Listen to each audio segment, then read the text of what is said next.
Bonjour à tous. Les écoles disparaissent des villages du Jura, une tendance qui s'amplifie. Alors le syndicat national des instituteurs et professionnels des écoles tire la sonnette d'alarme.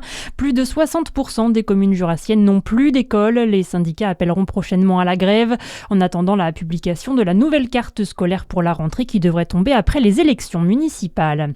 Un trésor archéologique retrouvé chez un Côte-d'Orien. Les douanes de Bourgogne ont retrouvé un millier d'objets vieux de plus d'un siècle dont la valeur est estimée à plusieurs dizaines de milliers d'euros. Ce détectoriste amateur s'amusait à récupérer tous les objets qu'il trouvait autour de chez lui grâce à un détecteur de métaux.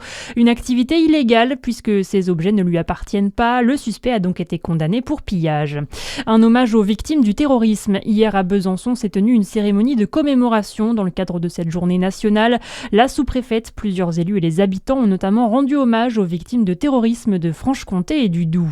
L'actualité, c'est aussi les habitants de Chalon-sur-Saône, parmi les plus dépensiers en termes d'électricité pour se chauffer en France. Bilan de l'étude publiée lundi de Voltalis, entreprise spécialisée dans le suivi de la consommation électrique. En se basant sur la consommation d'électricité de plus de 240 clients de 34 villes françaises, dont Chalon-sur-Saône, équipés d'une solution de pilotage de la consommation dans des logements de 90 mètres carrés.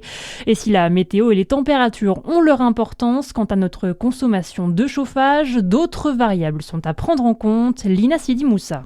Oui, effectivement, telles que la performance énergétique de nos logements ou encore notre capacité à ajuster notre consommation. Et la facture est très lourde en Saône-et-Loire. Les Chalonnais auraient dépensé en moyenne 509 € pour se chauffer entre la mi-novembre 2025 et la mi-février de cette année. C'est 10 € de plus que dans la deuxième ville du classement, Bourg-Saint-Maurice, en Savoie, et quasiment 20 € de plus que dans la capitale française Paris.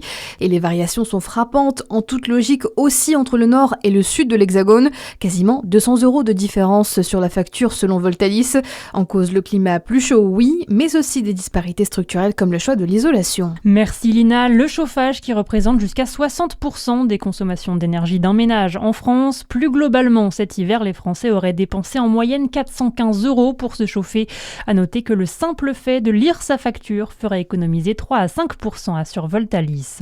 À la une nationale également, Emmanuel Macron en Normandie pour parler nucléaire. Le chef de l'État doit présider un conseil de politique nucléaire depuis la centrale de Penly, près de Dieppe. Cette instance décide d'orientation sur le programme de relance du nucléaire civil en France qui comprend notamment la construction d'au moins 6 nouveaux réacteurs. On termine avec du sport et la victoire des footballeuses de Dijon en Première Ligue. Hier, elles s'imposent 2-0 contre Saint-Etienne.